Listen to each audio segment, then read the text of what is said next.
So today I want to talk about perspective. And survival perspective is an important consideration because it basically creates your mindset and it dictates your actions, your preparations, how you respond to things, what you believe. And one viewer, I guess about 6 months ago, he said that I should talk about perspective. And I thought that was a really good idea. The issue I had was I couldn't fit perspective into one video. It was just too much and I couldn't condense it. So I think what I'll do is I'll do several videos and we'll talk about perspective. And as you can guess, my perspective is very different than that of the survival, prepping, special forces communities, and most of the gun community.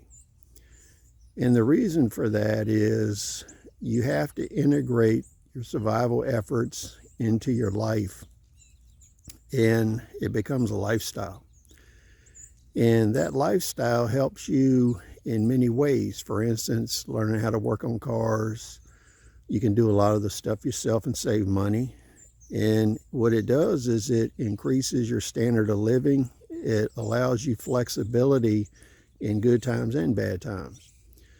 So, to my way of thinking, perspective also dictates your lifestyle. And I think that's one of the most important points.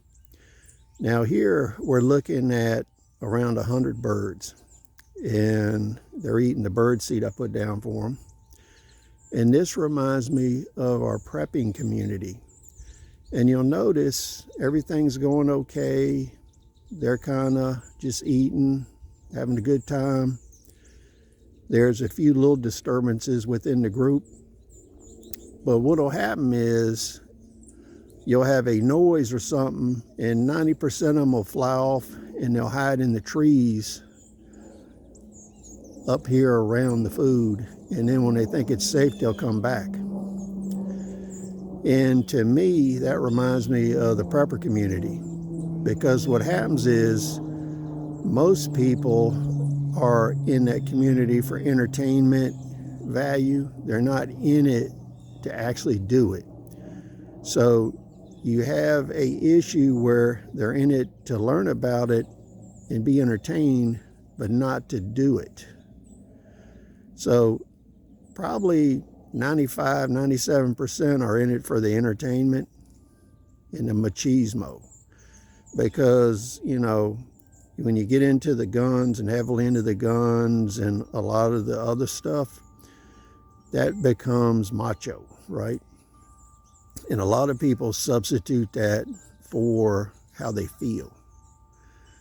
So that's one reason they don't actually do much. They'll buy the gear, they'll walk around with it, but they won't actually train, do stuff, do guard duty, do patrol work. They won't grow the food, they won't save up materials, they won't build anything. And that's why. So a lot of it is ego building. But what I'm talking to is the 5% that actually are preparing, learning skills, building stuff, growing things, and it impacts their daily life as well as SHTF situations. So when you think of our perspective, your lifestyle should flow from normal times into SHTF. And you can see there how everybody left, and it's fear-driven. So what this reminds me of in general is if you have a Canadian prepper video where World War III starts today or Russia's on high alert or whatever the daily theater is in fear-mongering, or you have a Poplar Report video where you really distort some of the stuff that's happened in order to intensify fear. You have a full spectrum survival video come out.